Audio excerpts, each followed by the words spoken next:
அனைத்து கட்சிகளையும் ஒரே பாதையில் ஒருங்கிணைக்க முயற்சிக்கின்றோம். யாழ் பல்கலையில் 3 பேர் பேராசிரியர்களாக பதவி உயர்த்தப்பட்டுள்ளனர். அரசு நிறுவனங்களில் நடக்கும் முறைகேடுகள் களமிறக்கும் புதிய புலனாய்வு அதிகாரிகள். பாரிய ஊழல் குற்றச்சாட்டுகள் ஜனாதிபதியின் மௌனமே ஆஸ்தி பகிரங்க கேள்வி. 4.5 மாதங்கள் ஒத்திவைக்கப்பட்டு தமிழரசு கட்சியின் வழக்கு. ரணிலுக்கு எதிராக தோண்டும் குழி அனுர ஹரணிக்கு உதய கம்மன்பில எச்சரிக்கை. இலங்கை கடற்பரப்புக்குள் தாக்கப்பட்ட போர்க்கப்பல் ஈரான் விடுத்துள்ள அதிரடி எச்சரிக்கை. விவரங்களை சமர்ப்பிக்காத உள்ளூராட்சி மன்ற வேட்பாளர்கள் எடுக்கப்பட்டுள்ள நடவடிக்கை. ஸ்ரீலங்கன் ஏர்லைன்ஸ் மீளெழுச்சிக்காக 1 பில்லியன் ரூபாய் ஒதுக்கீடு. இம்மாத இறுதியில் இலங்கை வரும் IMF குழு. மன்னார் மறைமாவட்ட ஆயரை சந்தித்து ஸ்ரீதரன் MP. மஹிந்தவால் முடிந்தது, உங்களால் ஏன் முடியவில்லை? அனுரவிடம் மனு கேள்வி. ஈரானுக்கு எதிராக இலங்கையை மையப்படுத்திய அமெரிக்காவின் ரகசிய திட்டம்.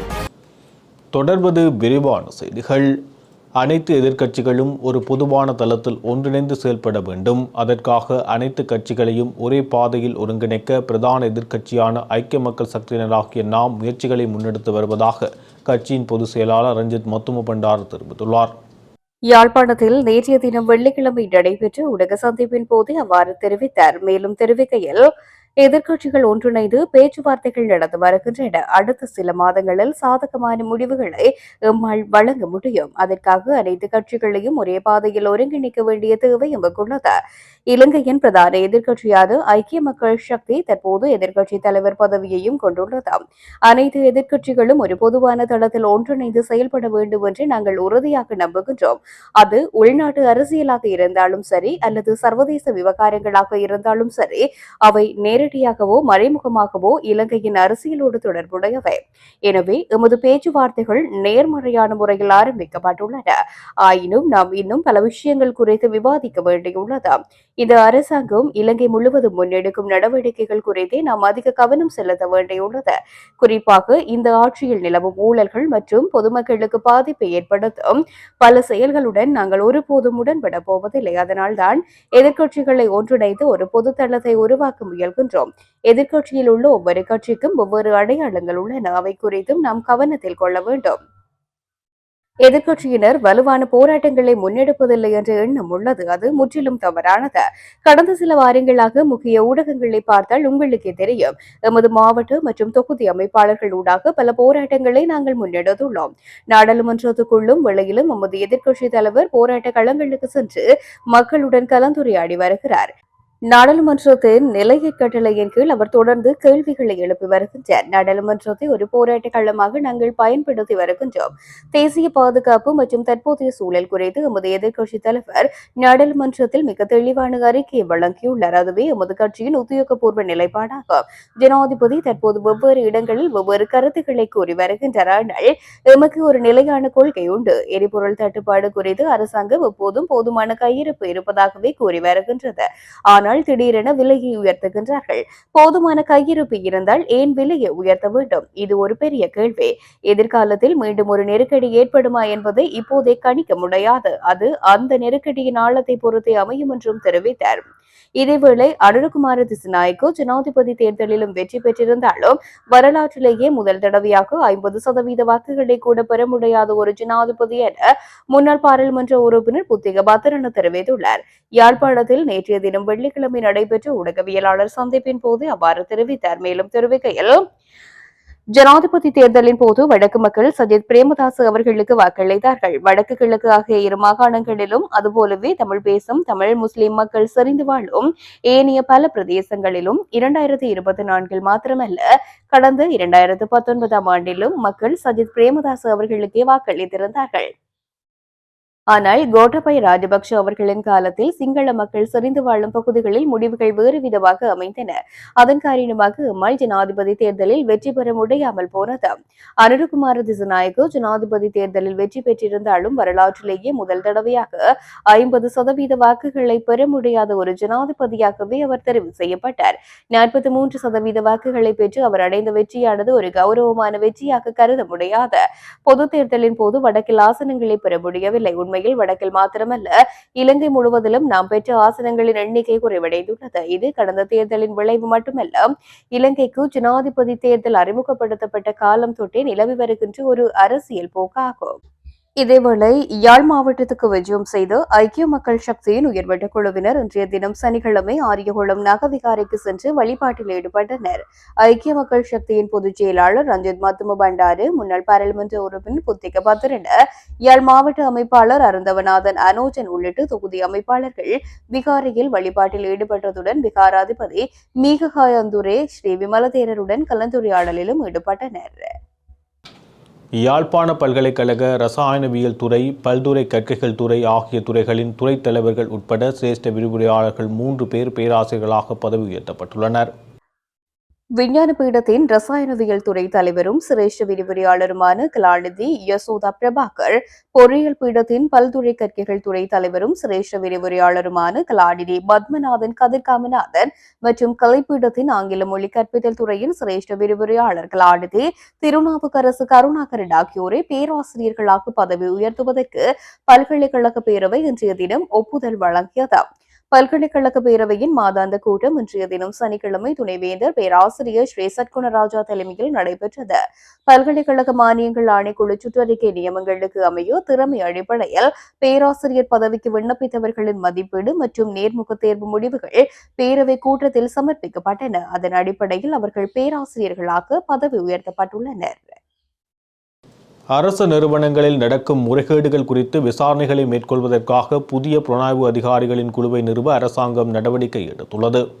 பொது நிர்வாகம், மாகாண சபைகள் மற்றும் உள்ளாட்சி அமைச்சகத்தின் விசாரணை பிரிவு, பொது நிர்வாகம், மாகாண சபைகள் மற்றும் உள்ளாட்சி அமைச்சகத்தின் கீழுள்ள நிறுவனங்களில் நடக்கும் முறைகேடுகள் குறித்தும் பொதுச்சேவை ஆணையம், நாடாளுமன்ற கணக்காய்வு குழு மற்றும் நாடாளுமன்ற நிறுவனங்கள் குழு போன்ற நிறுவனங்களிடம் இருந்து பெறப்படும் முறைப்பாடுகள் குறித்து முதற்கட்ட விசாரணைகளை மேற்கொள்ளும் பொறுப்பு ஒப்படைக்கப்பட்டுள்ளது. இருப்பினும் பல அரசு நிறுவனங்களில் இருந்து பெறப்படும் முறைப்பாடுகளின் எண்ணிக்கை அதிகரித்து வருவதால் அந்த பிரிவில் 20 புலனாய்வு அதிகாரிகள் மட்டுமே பணிபுரிவதால் அனைத்து முறைப்பாடுகள் குறித்தும் விசாரணைகளை மேற்கொள்ளும் திறன் போதுமானதாக இல்லை என்று கூறப்படுகின்றது. எனவே பிற நிறுவனங்களில் பணிபுரியும் அரசு அதிகாரிகளை கொண்ட புலனாய்வு அதிகாரிகள் மற்றும் முறைப்பாடுகள் கையாளும் அலுவலர்களின் குழுவை நிறுவ முடிவு செய்யப்பட்டுள்ளது. இதன் முக்கிய நோக்கம் இந்த அதிகாரிகள் பணிபுரியும் நிறுவனங்களுக்கு நன்கு பயிற்சி பெற்ற புலனாய்வு அதிகாரிகளின் குழுவை வழங்குவதும், வெளி நிறுவனங்களில் இருந்து பொது நிர்வாக அமைச்சின் புலனாய்வு பிரிவுக்கு பரிந்துரைக்கப்படும் கோரிக்கைகளை கையாள இந்த அதிகாரிகளை வழிநடத்துவதும் ஆகும். அதன்படி பெறப்பட்ட விண்ணப்பங்களில் இருந்து தேர்ந்தெடுக்கப்பட்ட 150 அதிகாரிகளை கொண்ட ஒரு குழு உருவாக்கப்பட்டு அவர்கள் 3 குழுக்களாக பிரிக்கப்பட்டு ஒவ்வொரு குழுவுக்கும் 14 நாள் பயிற்சி திட்டம் நடத்தப்பட்டுள்ளது. இதற்கமைய முதல் குழுவிற்கான பயிற்சி திட்டம் பிப்ரவரி 5, 2026 அன்று தொடங்கியது. அதை வெற்றிகரமாக முடித்து 42 அதிகாரிகளுக்கான சான்றிதழ் வழங்கும் விழா நாரகேன்பேட்டையில் உள்ள அதிகாரப்பூர்வ கேட்போர் கூடத்தில் பொது நிர்வாகம், மாகாண சபைகள் மற்றும் உள்ளூராட்சி அமைச்சின் பிரதி அமைச்சர் ருவன் செனரத் தலைமையில் நடைபெற்றது. சபாநாயகர் மற்றும் அமைச்சர் குமார ஜெயக்கொடி ஆகியோருக்கு எதிராக சுமத்தப்பட்டுள்ள பாரதூரமான ஊழல் குற்றச்சாட்டுகள் குறித்து ஜனாதிபதி அனுகுமார திசாநாயக்க மௌனம் காப்பது ஏன் என எதிரணியின் பாராளுமன்ற உறுப்பினர் தயாசிரி ஜெயசேகர கேள்வி எழுப்பியுள்ளார். இது தொடர்பில் ஊடகங்களிடம் அவர் மேலும் தெரிவிக்கையில், அமைச்சர் குமார ஜெயக்கொடிக்கு எதிராக லஞ்ச ஊழல் ஆணைக்குழு தற்போது குற்றப்பத்திரிகை தாக்கல் செய்துள்ளது. எமது நிறுவன சட்டக்கோவையின் 27வது பிரிவின்படி ஓர் அரசு அதிகாரிக்கு எதிராக ஊழல் குற்றச்சாட்டுகள் நீதிமன்றத்தில் தாக்கல் செய்யப்பட்டால் அவர் உடனடியாக பதவியில் இருந்து இடைநிறுத்தப்பட வேண்டும். ஊழல் எதிர்ப்பு சட்டத்தின் 162வது பிரிவின் கீழ் ஜனாதிபதி, அமைச்சர்கள் என அனைவரும் அரசு அதிகாரிகள் என்ற வரைவிலக்கணத்துக்குள் அடங்குவர். எனவே சட்டத்தின் ஆட்சியை மதிப்பதாக கோரும் ஜனாதிபதி உடனடியாக குமார ஜெயக்கொடியை அமைச்சரவையில் இருந்து நீக்க வேண்டும். தற்போதைய சபாநாயகருக்கு எதிராக பல பாரதூரமான குற்றச்சாட்டுகள் முன்வைக்கப்பட்டு லஞ்ச ஊழல் ஆணைக்குழுவில் முறைப்பாடு செய்யப்பட்டுள்ளது. ஊழல் எதிர்ப்பு சட்டத்தின் 125 மற்றும் 127வது பிரிவுகளின்படி தன் மீது குற்றச்சாட்டுகள் நிலுவையில் உள்ள போது அது குறித்து ஊடக சந்திப்புகளை நடத்துவது சட்டவிரோதமானது. ஆனால் சபாநாயகர் அதனை செய்துள்ளார். பல குற்றச்சாட்டுகள் உள்ள ஒருவர் சபாநாயகராக செயல்படும் போது அவரிடமிருந்து நமக்கு நீதி கிடைக்காது. நாடாளுமன்றத்தில் நாம் பேச முற்படும் போது நமக்கு இடம் அளிக்கப்படுவதில்லை. முன்னைய சபாநாயகர் ஒருவர் கலாநிதி பட்டம் இல்லை என்ற காரணத்துக்காக நீக்கப்பட்டார். ஆனால் இன்றைய சபாநாயகர் மீது ஊழல் குற்றச்சாட்டுகள் இருந்தும் அவர் பதவியில் நீடிக்கின்றார். தனது நண்பர் என்பதற்காக குமார ஜெயக்கொடிக்கு அமைச்சு பதவியை வழங்கிய ஜனாதிபதி தற்போது சுமத்தப்பட்டுள்ள குற்றச்சாட்டுகள் குறித்து என்ன கூறப் போகின்றார்? முறைகேடுகளில் தொடர்புடையவர்களை உடனடியாக பதவிகளில் இருந்து நீக்க வேண்டும். எமது அரசின் கீழ் சபாநாயகருக்கு எதிராக நிச்சயம் சட்ட நடவடிக்கை எடுக்கப்படும் என்றார். இலங்கை தமிழரசு கட்சியின் தேசிய மாநாட்டை நடாத்துவதற்கு எதிராக 2 ஆண்டுகளுக்கு முன்னர் திருகோணமலை மாவட்ட நீதிமன்றத்தில் தாக்கல் செய்யப்பட்ட வழக்கு நேற்றைய தினம் எடுத்துக் கொள்ளப்பட்ட போது ஜூலை மாதம் 30ஆம் தேதி வரை வழக்கு ஒத்திவைக்கப்பட்டுள்ளது. இந்த வழக்கில் இடையீட்டு எதிராளிகளாக தம்மை சேர்த்துக் கொள்ள வேண்டும் என்று கோரி சுப்பிரமணியம் பரமானந்தன் என்பவர் தாக்கல் செய்திருந்த விண்ணப்பத்தின் மீதான விசாரணைக்காகவே வழக்கு ஜூலை 30ஆம் தேதிக்கு ஒத்திவைக்கப்பட்டது. வழக்காளியும் ஏனைய எதிராளிகளும் இது தொடர்பான தமது தரப்பு வாதங்களை எழுத்து மூலம் சமர்ப்பிப்பதற்காக இந்த கால அவகாசம் வழங்கப்பட்டுள்ளது. அந்த திகதியில் இந்த விடயம் குறித்து மேற்கொண்ட நடவடிக்கை எடுப்பது பற்றி நீதிமன்றம் தீர்மானிக்கும். இடையீட்டு எதிராளியாக சேர்த்துக் கொள்ளுமாறு கோரி தாக்கல் செய்யப்பட்டுள்ள இந்த மனுவின் மீது விசாரணை முடிந்து ஒரு முடிவு கட்டிய பின்னரே மூல வழக்கின் மீதான விசாரணையை நீதிமன்றம் ஆரம்பிக்கும் என தெரிகின்றது. வழக்கில் புதிய எதிராளியாக இலங்கை தமிழரசு கட்சி தலைவரின் இடத்துக்கு CVK சிவஞானம் சேர்த்துக் கொள்ளப்பட்டுள்ள பின்னணியில் வழக்கு தொடர்பான அவரது பதில் மனு நீதிமன்றத்தில் அளிக்கப்பட்டுள்ளது. அப்படி அவரது பதில் மனுவை சேர்த்துக் கொள்வதை எதிராளிகளில் ஒருவரான சிவஞானம் ஸ்ரீதரனின் சார்பில் முன்னிலையான ஜனாதிபதி சட்டத்தரணி புவிதரர் நேற்று கடுமையாக ஆட்சேபித்தார். ஏற்கனவே எதிராளியாக இவ்வழக்கில் இருந்த கட்சியின் தலைவர் மாவி சேனாதிராஜா இந்த வழக்கு தொடர்பாக தமது பதில் மனுவை தாக்கல் செய்துள்ளார். அந்த நிலையில் அவருக்கு பதிலாக பதிலீடு செய்துள்ள வழக்குக்கு வரும் எதிராளிகளான CVK சிவஞானம் தமது புதிய பதில் மனு ஒன்றை தாக்கல் செய்ய வேண்டிய இடமில்லை என்றும் அவர் வாதிட்டார். ஆயினும் எதிராளிகளான CVK சிவஞானம் மற்றும் MA சுமந்திரன் ஆகியோர் சார்பில் முன்னிலையான சட்டத்தரணிகள் நேற்று நீதிமன்றத்தில் அந்த வாதத்தை எதிர்த்து வாதம் செய்தனர். நீதிமன்றம் இருதரப்பு வாதத்தையும் நேற்றைய அமர்வில் செவிமடுத்து பதிந்து கொண்டது. வழக்கில் இடையீட்டு எதிராளியாக தம்மை சேர்த்துக் கொள்ள கோரி சுப்பிரமணியம் பரமானந்தம் தாக்கல் செய்த மனு மீதான விசாரணை முடிவடைந்து மூல வழக்கின் மீதான விசாரணை ஆரம்பமாவதற்கு நீண்ட காலம் செல்லலாம் என்று அவதானிகள் குறிப்பிடுகின்றனர். இந்த வழக்கில் தமக்கு தாமே நேரடியாக நீதிமன்றத்தில் பிரசன்னமாக்கி வாதாடி வரும் ஜனாதிபதி சட்டத்தரணி MA சுமந்திரன் நேற்றைய வழக்கு விசாரணையின் போது மன்றில் முன்னிலையாகவில்லை. அவர் சார்பில் சட்டத்தரணி ஒருவர் பிரசன்னமாக்கியிருந்தார். முன்னாள் ஜனாதிபதி ரணில் விக்ரமசிங்கவின் வெளிநாட்டு பயணம் தொடர்பாக தொடரப்பட்டுள்ள வழக்கு தற்போதைய ஜனாதிபதி மற்றும் பிரதமருக்கு எதிர்காலத்தில் வினையாக முடியும் என பிவித்துருக்கள் உரிமையின் தலைவரும் முன்னாள் அமைச்சருமான உதய கமன்பில தெரிவித்துள்ளார். ஊடகங்களிடம் கருத்து தெரிவித்த போதே அவர் இவ்வாறு குறிப்பிட்டார். அவர் மேலும் கூறியதாவது, ஒரு ஜனாதிபதியின் பயணங்களையோ அல்லது அவரது அன்றாட வாழ்வையோ உத்தியோகபூர்வமானது மற்றும் தனிப்பட்டது என தனித்தனியாக பிரிக்க முடியாது. ஒரு ஜனாதிபதி என்பவர் 24 மணி நேரமும் பணியில் இருப்பவர். அவர் விடுமுறையில் இருக்கும் போது கூட அரசு தீர்மானங்கள் குறித்து சிந்திக்க வேண்டியுள்ளது. எனவே ஜனாதிபதியின் பயணம் உத்தியோகபூர்வமானதா இல்லையா என்ற விவாதம் தேவையற்றது. ஜனாதிபதி ஒருவர் தனது தனிப்பட்ட பயணத்தின் போது உத்தியோகபூர்வ வாகனத்தையோ அல்லது பாதுகாப்பையோ பயன்படுத்த முடியாது என்று வாதிடுவது ஆபத்தானது. அவ்வாறு செய்தால் ஜனாதிபதியின் எதிரிகள் அவரது தனிப்பட்ட பயணங்களின் போது தாக்குதல் நடத்துவது எளிதாகிவிடும். ஜனாதிபதியின் பாதுகாப்பு என்பது அவரது பதவிக்குரியது. அது அவர் செல்லும் இடத்தை பொறுத்தது அல்ல. ரணில் விக்ரமசிங்க லண்டன் பல்கலைக்கழக பட்டமளிப்பு விழாவுக்கு சென்றது ஒரு தனியார் நிகழ்வு என அரசு தரப்பு வாதிடுகின்றது. அவ்வாறாயின் பிரதமர் ஹரணி அமரசூரிய உலக பொருளாதார மாநாட்டுக்கு சென்றமையும் ஒரு தனியார் நிறுவன நிகழ்வாகும். இந்த முன்மாதிரியின்படி பார்த்தால் பிரதமர் பொது நிதியை பயன்படுத்தியது தண்டனைக்குரிய குற்றமாகிவிடும். அதேபோல் ஜனாதிபதி அனுரகுமார திசாநாயக்கு ஜப்பான் சென்றமையும் அனுராதபுரத்துக்கு சென்றமையும் அரசியல் சார்ந்த பயணங்களாகும். அங்கும் அவர் உத்தியோகபூர்வ வாகனம் மற்றும் பாதுகாப்பையை பயன்படுத்தினார். ரணில் விக்ரமசிங்கவை பழிவாங்குவதற்காக நீங்கள் எடுக்கும் இந்த சட்ட நடவடிக்கை உங்களுக்கே நீங்கள் தோண்டிக் கொள்ளும் குழி போன்றது. இந்த முன்மாதிரியால் ரணில் விக்ரமசிங்க சிறையில் இருக்கும் காலத்தை போல் 3 மடங்கு காலம் நீங்கள் சிறையில் இருக்க வேண்டிய நிலை ஏற்படும் என்றும் குறிப்பிட்டார். ஈரானின் ஐரிஸ் தேனா போர்க்கப்பல் தாக்கப்பட்டதற்கு நிச்சயமாக பதிலடி கொடுக்கப்படும் என ஈரான் தெரிவித்துள்ளது. ஈரானிய ராணுவத்தின் தலைமை தளபதி அமீர் ஹதாமி இந்த எச்சரிக்கையை விடுத்துள்ளார். இது தொடர்பில் அவர் மேலும் தெரிவிக்கையில், ஈரிஸ் டெனா போர்க்கப்பலில் மாலுமிகள் ஒரு அமைதியான பணியை முடித்துவிட்டு மீண்டும் ஈரானுக்கு திரும்பிக் கொண்டிருந்த போதே இலக்கு வைக்கப்பட்டுள்ளதாக சுட்டிக்காட்டினார். அந்த மாலுமிகள் நேரடியாக எந்த போரிலும் ஈடுபடாத நிலையில் அவர்கள் மீது தாக்குதல் நடத்தப்பட்டதாகவும் குறிப்பிட்டார். இந்நிலையில் டெனா என்ற பெயரும் மற்றும் அதன் மாலுமிகளின் தியாகமும் ஈரானின் கடற்படை வரலாற்றில் துணிச்சல் மற்றும் அர்ப்பணிப்பின் அடையாளமாக நிலைத்திருக்கும் என்றும் அவர் குறிப்பிட்டார். மேலும் ஈரானின் கடல் எல்லைகளை ராணுவம் தொடர்ந்து பாதுகாக்கும் மற்றும் இன்னும் கூடுதலான உறுதியுடன் தனது கடற்படை வலிமையை வலுப்படுத்தும் எனவும் அவர் தெரிவித்திருக்கின்றமை குறிப்பிடத்தக்கது. கடந்த வருடம் நடைபெற்ற உள்ளூராட்சி மன்ற தேர்தலில் கிளிநொச்சி மாவட்டத்தில் போட்டியிட்ட வேட்பாளர்களில் சொத்து விவரங்களை சமர்ப்பிக்காதவர்களுக்கு எதிராக கிளிநொச்சி நீதிமன்றத்தில் வழக்கு தொடரப்பட்டுள்ளது. குறித்த தேர்தலில் கிளிநொச்சி மாவட்டத்தின் 3 பிரதேச சபைகளிலும் போட்டியிட்ட 685 வேட்பாளர்களில் 79 வேட்பாளர்களின் சொத்து விவரங்களை சமர்ப்பிக்கவில்லை.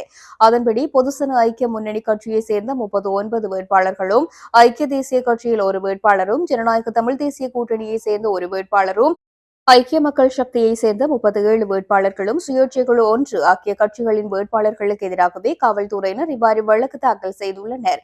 இந்த நிலையில் குறித்த வழக்கு நேற்றைய தினம் கிளிநொச்சி மாவட்ட நீதவான் நீதிமன்றில் விசாரணைக்கு எடுத்துக் கொள்ளப்பட்டது. இதன்போது 79 பேருக்கும் தனித்தனியாக வழக்கு தாக்கல் செய்யப்பட்டு வெவ்வேறு திகதிகளில் வழக்கு தவணையிடப்பட்டுள்ளமை குறிப்பிடத்தக்கது.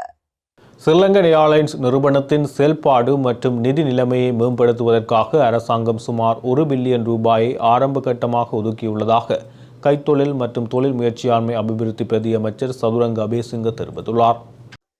இதுகுறித்து அவர் மேலும் தெரிவிக்கையில், இந்த நிறுவனத்தை நாட்டின் தேசிய விமான சேவையாக தொடர்ந்து தக்க வைத்துக் கொள்வதில் அரசாங்கம் உறுதியாக உள்ளது. நிறுவனத்தின் செயல்பாட்டு மற்றும் நிதி நிலையை மேம்படுத்த முகாமைத்துவத்தினால் 3 ஆண்டு திட்டம் ஒன்று சமர்ப்பிக்கப்பட்டுள்ளது. இதற்காக அரசாங்கம் சுமார் 1 பில்லியன் ரூபாவை ஆரம்ப கட்டமாக ஒதுக்கியுள்ளது. ஸ்ரீலங்கன் ஏர்லைன்ஸ் நிறுவனம் அரசாங்கத்துக்கும் மக்களுக்கும் பெரும் நிதிச்சுமையாக இருந்துள்ளது என்பதை நாங்கள் ஏற்றுக்கொள்கின்றோம். இருப்பினும் ஒரு தீவு நாடாக நமக்கு சொந்தமான தேசிய விமான சேவை அவசியம் என்பதுதான் நமது கொள்கை. எதிர்காலத்தில் நிதி மற்றும் செயல்பாட்டு ரீதியான ஒத்துழைப்பை வழங்கக்கூடிய முதலீட்டு பங்குதாரர்களை இணைத்துக் கொள்வது குறித்து அரசாங்கம் பரிசீலித்து வருகின்றது. எனினும் விமான சேவையின் தேசிய அடையாளத்தையும் வர்த்தக நாமத்தையும் ஒருபோதும் விட்டுக் கொடுக்க போவதில்லை. சில நாடுகளுக்கு நேரடி விமான பயணங்களை வழங்கும் ஒரே நிறுவனம் இதுவாகும். இவற்றை தக்க வைத்துக் கொள்வதன் மூலம் தேசிய விமான சேவையின் பலத்தை உறுதிப்படுத்த அரசாங்கம் விரும்புகின்றது. தற்போது முன்னெடுக்கப்பட்டு வரும் மறுசீரமைப்பு திட்டங்கள் மூலம் நிறுவனத்தின் செயல்பாட்டு திறனை வலுப்படுத்துவதே அரசாங்கத்தின் முதன்மை நோக்கமாகும். நிறுவனத்தின் செயல்பாடுகள் வலுவடைந்த பின்னரே சர்வதேச முதலீட்டாளர்களுடன் பேச்சுவார்த்தைகளை நடத்தி சிறந்த பங்குதாரர்களை தெரிவு செய்ய அரசாங்கம் திட்டமிட்டுள்ளது. இந்த திட்டம் பலன் தராவிடின் அரசாங்கம் தனது அணுகுமுறையை மீண்டும் மீளாய்வு செய்ய வேண்டியிருக்கும் என்றும் தெரிவித்தார். சர்வதேச நாணய நிதியத்தின் பிரதிநிதிகள் குழு இந்த மாத இறுதியில் இலங்கைக்கு வருகை தர உள்ளதாக தெரிவிக்கப்பட்டுள்ளது. நாட்டுக்கு வழங்கப்படும் IMF விரிவாக்கப்பட்ட நிதி வசதியின் 6வது தவணைக்கு முன்னதாக இந்த விஜயம் மறுஆய்வு விவாதங்களை உள்ளடக்கும் தெரிவிக்கப்பட்டிருக்கின்றது. IMF இதுவரை இலங்கைக்கு 5 தவணைகளை வெளியிட்டுள்ளது. இந்த விஜயத்தின் போது நாட்டின் பொருளாதார செயல்திறனுக்காக IMF நிபந்தனைகளுக்கு இணங்க அரசாங்கம் எடுத்த நடவடிக்கைகள் விரிவாக மதிப்பாய்வு செய்யப்பட உள்ளன. மதிப்பாய்வை தொடர்ந்து 6வது தவணையை விடுவிப்பது தொடர்பில் தேவையான ஒப்பந்தங்கள் செய்யப்படும் என நிதி திட்டமிடல் அமைச்சர் அனில் ஜெயந்த பெர்னாண்டோ தெரிவித்துள்ளார். மன்னார் மாவட்டத்துக்கு விஜயம் செய்த இலங்கை தமிழரசுக் கட்சியின் பாராளுமன்ற உறுப்பினர் சிவஞானம் ஸ்ரீதரன் மன்னார் மறைமாவட்ட ஆயர் வணக்கத்துக்குரிய ஞானப்பிரகாசம் அந்தோணிப்பிள்ளை ஆண்டகையை சந்தித்து சமகால அரசியல் நிலவரங்கள் குறித்து கலந்துரையாடினார். மன்னார் ஆயர் இல்லத்தில் நடைபெற்ற இந்த சந்திப்பின் போது வடக்கு மற்றும் கிழக்கு மாகாணங்களில் தமிழ் மக்கள் எதிர்கொள்ளும் பல்வேறு நெருக்கடிகள் குறித்தும் சமகால அரசியல் நிலைமைகள் தொடர்பிலும் விரிவாக கலந்துரையாடப்பட்டது. இந்த சந்திப்பின் போது மேனாள் வன்னி மாவட்ட நாடாளுமன்ற உறுப்பினர் சார்ல்ஸ் நிர்மலநாதன் உடனிருந்தார் என்பதும் குறிப்பிடத்தக்கது. வடக்கில் பயங்கர யுத்தம் செய்து வடக்கில் தமிழ் மக்களின் வெறுப்பை சம்பாதித்த மஹிந்த ராஜபக்சவால் வடக்கு மாகாண சபை தேர்தலை நடத்த முடிந்தது என்றால் வடக்குக்கு போய் அரைக்காச்சட்டை அணிந்து அதிகாலையில் நடந்து செல்வி எடுத்து மக்களை கட்டிப்பிடித்து அன்பை பரிமாறும் அனுரகுமார திசாநாயக்கவுக்கு ஏன் மாகாண சபை தேர்தலை நடாத்த முடியவில்லை என மனோ கணேசன் கேள்வி எழுப்பியுள்ளார். நண்பர் அனுரு, இந்த கேள்வி உங்களுக்கு என தமிழ் முற்போக்கு கூட்டணி தலைவர் மனோ கணேசன் ஜனாதிபதி அனுரகுமார திசாநாயக்கவை நோக்கி கேள்வி எழுப்பியுள்ளார். முன்னாள் சபாநாயகர் கரு ஜயசூரிய தலைமையிலான சமூக நீதிக்கான தேசிய இயக்கம் நடத்திய நிகழ்வில் உரையாற்றிய மனோ கணேசன் மேலும் தனது எக்ஸ் தளத்தில் கூறியுள்ளதாவது: நாட்டில் சிவில் சமூகங்கள் நடத்தும் நல்லாட்சி இயக்கம் காரணமாக இந்நாட்டில் ஜனநாயகம் இந்தளவு காப்பாற்றப்பட்டுள்ளது. ஆனால் தாமே எல்லாம் செய்தோம், இந்த அரசாங்கம் அடுத்தவர் பணியால் விளைந்த வெற்றிகளை தனதாக்கிக் கொள்ள முயல்கின்றது. அறகலையவின் பின் பகிரங்க இனவாதம் தோல்வியடைந்தது. அக்காவை கடத்தி போய் ஆட்சியை அமைத்த அரசாங்க கட்சி இனவாதத்தையும் தாமே தோற்கடித்ததாக காட்ட முயல்கின்றது. ஆனால் வடக்கில் பயங்கர யுத்தம் செய்து வடக்கில் தமிழ் மக்களின் வெறுப்பை சம்பாதித்த மஹிந்த ராஜபக்ஷவுக்கு வடக்கு மாகாண சபை தேர்தலை நடத்த முடிந்தது என்றால் வடக்குக்கு போய் அரைக்கால் சட்டை அணிந்து அதிகாலையில் நடந்து செல்ஃபி எடுத்து மக்களை கட்டிப்பிடித்து அன்பை பரிமாறும் அனுரகுமாரவுக்கு ஏன் வடக்கில் மாகாண சபை தேர்தலை நடத்த முடியவில்லை? நண்பர் அனுர இந்த கேள்வி உங்களுக்கே என்றும் பதிவிட்டுள்ளார். நடப்பு ஆண்டின் முதல் 2 மாத காலப்பகுதியில் வெளிநாட்டு வேலைவாய்ப்புக்காக சென்ற புலம்பெயர் தொழிலாளர்களின் குடும்ப நலன்புரி செயற்பாடுகளுக்காக 9,62,00,000 ரூபாய் செலவிடப்பட்டுள்ளது என இலங்கை வெளிநாட்டு வேலைவாய்ப்பு பணியகம் தெரிவித்துள்ளது. இது தொடர்பாக அப்பணியகம் விசேட அறிக்கையொன்றை விடுத்துள்ளது. அந்த அறிக்கையில் மேலும் இந்த ஆண்டின் ஜனவரி மற்றும் பிப்ரவரி மாத காலப்பகுதியில் மாத்திரம் மொத்தம் 5,938 பயனாளிகளுக்காக இந்த நிதி செலவிடப்பட்டுள்ளது. புலம்பெயர் தொழிலாளர்களின் குடும்ப உறுப்பினர்களின் நலன்களை உறுதிப்படுத்தும் நோக்கில் பல்வேறு நலன்புரி திட்டங்கள் முன்னெடுக்கப்பட்டு வருகின்றன. நாட்டின் பொருளாதாரத்துக்கு புலம்பெயர் தொழிலாளர்கள் வழங்கும் பங்களிப்பை கௌரவிக்கும் வகையிலும் அவர்களின் குடும்பங்களின் சமூக பாதுகாப்பை உறுதிப்படுத்தும் வகையிலும் பணியகத்தால் மேலும் பல விசேட திட்டங்கள் நடைமுறைப்படுத்தப்பட்டு வருகின்றது என்று உள்ளது. ஈரானுக்கு எதிராக அமெரிக்காவும் ஸ்டேலும் இணைந்து போர் தொடுத்துள்ள நிலையில் தவிர்க்க முடியாத வகையில் இலங்கை இந்த போருக்குள் இழுக்கப்பட்டிருப்பதாக யாழ்ப்பாண பல்கலைக்கழக அரசு அறிவியல் துறை பேராசிரியர் KT கணேசலிங்கம் தெரிவித்துள்ளார். ஈரானுக்கு எதிராக அமெரிக்காவும் இஸ்ரேலும் இணைந்து போர் தொடுத்துள்ள நிலையில் தவிர்க்க முடியாத வகையில் இலங்கை இந்த போருக்குள் இழுக்கப்பட்டிருப்பதாக யாழ்ப்பாண பல்கலைக்கழக அரசறிவியல் துறை பேராசிரியர் KT கணேசலிங்கம் தெரிவித்துள்ளார். இந்து சமுத்திரம் இந்த போரின் அடுத்த நிலைக்குள் செல்லும் போது பெருமளவு விளைவுகளை இலங்கை சந்திக்க நேரிடும் எனவும் அதிலிருந்து தப்பித்துக் கொள்ள ஒரே உத்தி இந்த நாடுகள் அனைத்தையும் சமதூரத்தில் வைத்து உறவு கொள்வதே என்றும் அவர் சுட்டிக்காட்டினார். அத்துடன் அமெரிக்காவுக்கு முன்னே ஒரு சக்தியாக நிற்கக்கூடிய திறன் ஈரானிடம் இல்லை. ஆனால் ஈரான் இப்போது இருக்கக்கூடிய தகவல் தொழில்நுட்பத்தின் தேர்ச்சியை வைத்துக் கொண்டுதான் இந்த போரை எதிர்கொள்கின்றது. மிக மோசமான விடயங்களை முன்னிறுத்திக் கொண்டு இஸ்ரேலையும் அமெரிக்காவையும் தோற்கடித்தது என்று கூறியுள்ளார். இத்துடன் ஜெஃப்னா கேலரியின் இரவு நேர பிரதான செய்திகள் நிறைவு பெறுகிறது. மேலும் செய்திகளை அறிந்து கொள்ள எமது இணையதள பக்கமான www.jeffnagallery.lk என்ற இணையதளத்துடன் இணைந்திருங்கள்.